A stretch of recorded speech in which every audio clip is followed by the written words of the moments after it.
What's going on? How y'all doing today? And I'm gonna just address this with Shannon Sharpe when he went after Tom Brady about the mega hat and not speaking. And I got a bone to pick with Tom Brady anyway. How he gonna come out there? Yeah, celebrate on the boat and all that, but how you walking around drunk with no mask on all in public? People are not taking this pandemic serious at all. It just shows his white privilege and flaunting. I've already said he's the GOAT quarterback. I'll be the GOAT NFL player because I'm not going to argue against nobody got 7 rings, 10, 7 out of 10, and half his career was spent in the Super Bowl, and 14 times competing for a trip to go there. Them numbers are staggering. He's going to have all kinds of stats. He changes the course of the game. He changes trajectory. So you got to give him his due. However, Shannon Sharpe nailed the points elegantly.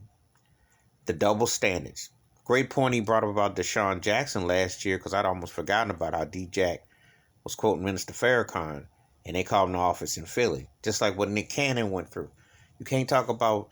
I do believe you can rock with Farrakhan. I don't think that you can, However, if they're putting corporate dollars on you, they want you to be butt cheek tight. They got a certain thing that they just don't want you to do, you know. Now, if LeBron James or Kevin Durant did, or Steph Curry was seen with Mr. Farrakhan, or seen with, I wonder how that would play out. Depends on how you carry yourself. But, again, there's so much acting that goes on. But Shannon Sharpe nailed it about Brady.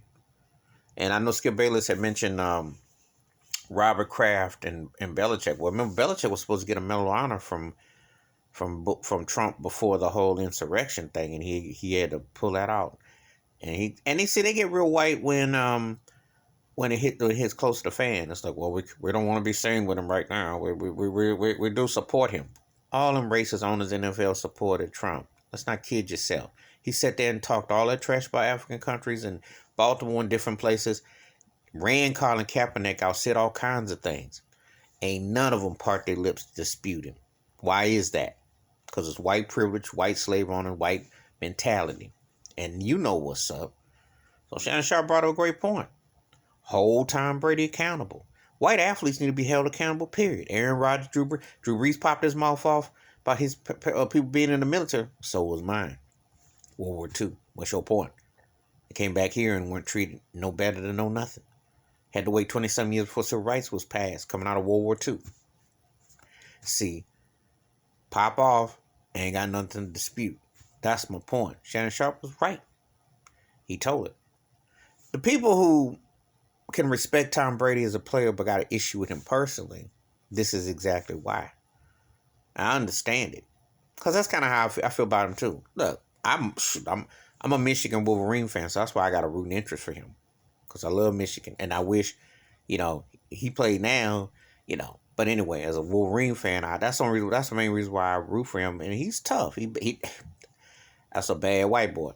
He's like this side of Larry Bird as far as not necessarily the most skilled and sets and all that, but I'm gonna tell you something. That mind, and he's sharp. Personal side though, can't relate, can't feel it, and don't trust it. So props to Shannon Sharpe for calling him out. That's the double standards the white athletes and white people get in general. Because if you approach something racially, if you're gonna go somewhere, you gotta finish it up. If you don't, you're just giving lip service and you're trying to duck and hide. Bet your bottom dollar Russell Wilson or Patrick Mahomes get asked a question about something political. Could they get away without, especially if it was a cause to the neighborhood or something? Especially when you're in a locker room playing with black athletes. Because that's what has been bread and butter. You're not exempt. But America gives you the white privilege to feel that you're a flowing angel and you don't have to say nothing. Why is that? That's double standard. That's hypocrisy. But that's America. Give me your thoughts and your takes. Hit the like, subscribe, please. I welcome thoughts and comments. I do respond. Wash your hands. Keep your mind clear. Watch out for one another. And next time a prominent white athlete is on the screen, and he gets asked a real question, what's he going to say? Because I'm just waiting for one to say, I got white privilege. I'm exempt. Pull a Mark Furman. I'm out.